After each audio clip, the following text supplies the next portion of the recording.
Hello everybody, good evening बच्चा party. आज जो है principle of inheritance and variation यानी कि जेनेटिक्स का जो पहला पार्ट है उसमें नीट का प्यार क्या है ये मैं आपके साथ डिस्कस करने जा रही हूं। वैसे देखो, जेनेटिक्स के बारे में मैं आपको पहले ही बता दूं, जेनेटिक्स के दो पार्ट है, that is the principle of inheritance and variation and the molecular basis of inheritance. ये दोनों चैप्टर बेहद इंपॉर्टेंट है। नीट के अंदर इसके वेटेज की बात करूं तो इकोलॉजी और जेनेटिक्स ऊपर नीचे होता रहता है, कभी एक क्वेश्चन इकोलॉजी से ज्यादा आ जाता है, कभी एक क्वेश्चन जेनेटिक्स से ज्यादा आ जाता है, बट ये दोनों वेटेज पॉइंट ऑफ व्यू से पहले पायदान पर आपके नीट के एग्जाम में आते हैं। 10 से 12 क्वेश्चन तक यहां से बनते हैं, तो ये चैप्टर बहुत इंपॉर्टेंट है। इसमें भी जेनेटिक्स स्पेसिफिकली, मैं नीट का प्यार आपको बता जरूर रही हूँ, बट जेनेटिक्स जो है स्पेसिफिकली ऐसा चैप्टर है, अगर मैं इसके पार्ट 1 की बात करूं, that is the principle of inheritance and variation, तो मेरे हिसाब से एक सिंगल पॉइंट भी ऐसा नहीं होगा जहां से क्वेश्चन कभी ना पूछा गया हो।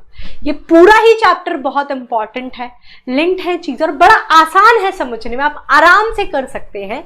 तो लेकिन फिर भी अधिकतर क्वेश्चन कहां से आते हैं मैं बता देती हूं, लेकिन as I told you genetics पूरा इंपॉर्टेंट है, इसमें कुछ भी आपको स्किप नहीं करना है।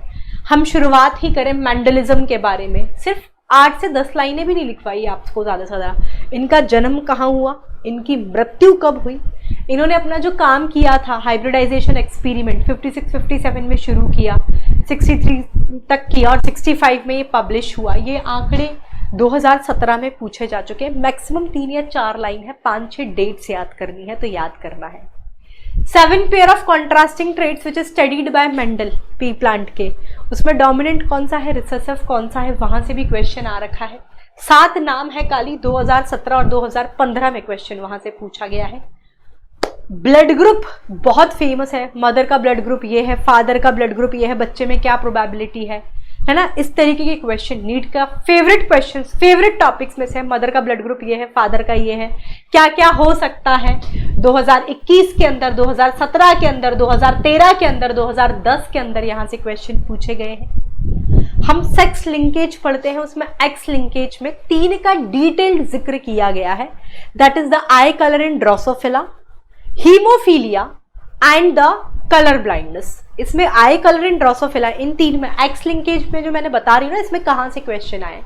इसमें आई कलर इन ड्रोसोफिला से तो लास्ट 2009 तक तो कोई क्वेश्चन नहीं पूछा गया, उसके पहले का पूछा गया होगा कभी, बाकी 2009 से अभी 2022 तक कभी कोई क्वेश्चन नहीं पूछा गया। एक्स लिंकेज में ये जो 2 जिनका डिटेल हम पढ़ते हैं, that is the haemophilia and colour blindness.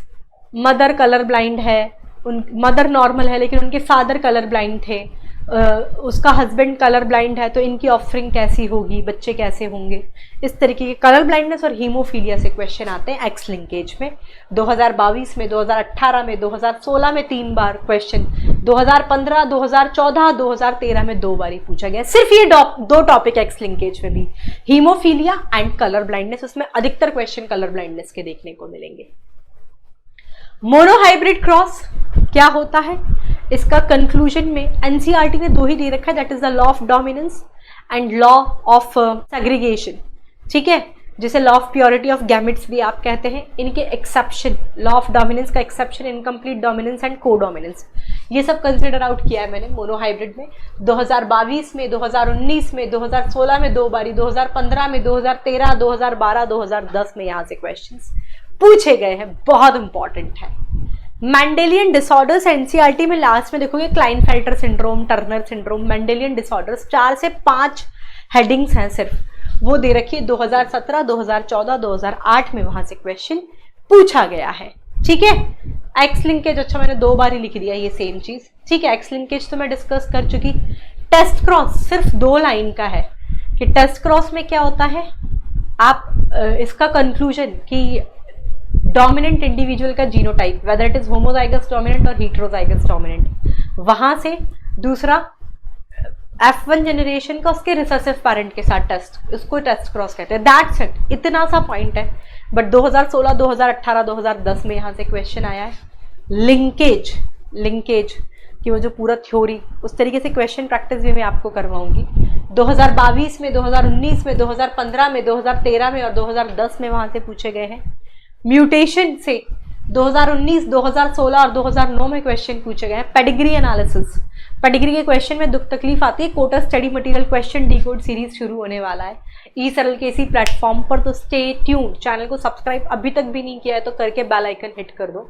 रोज सुबह 9 बजे मेरे लाइव सेशंस हो रहे हैं, एनसीईआरटी डिकोड सीरीज चल रही है, क्वेश्चन प्रैक्टिस चलता है, और तभी Kota study material question decode series है, मैंडेटरी वॉच है, वो लगाते जाओ, ठीक है। तो ये सारे जो टॉपिक्स की जो दुख तकलीफ है ये खत्म हो जाएगी, I will make it sure. Pedigree 2015, 2010 और 2009 में यहाँ से क्वेश्चन पूछे जा चुके हैं। तो ये जेनेटिक्स के कुछ फेवरेट टॉपिक्स हैं, लेकिन एज आई टोल्ड यू ये एक्सेप्शनल चैप्टर्स हैं। जेनेटिक्स, जेनेटिक एक बहुत एक्सेप्शनल चैप्टर है, इसमें ऑलमोस्ट हर एक जगह से क्वेश्चन नीट के एग्जाम में पूछ रखा है। सो आपको पूरा चैप्टर ही बहुत अच्छे से करना है, बट स्पेशली इन क्वेश्चंस को बहुत अच्छे से हमें प्रैक्टिस करना है। Okay, bye bye, see you everybody in the next class, thank you.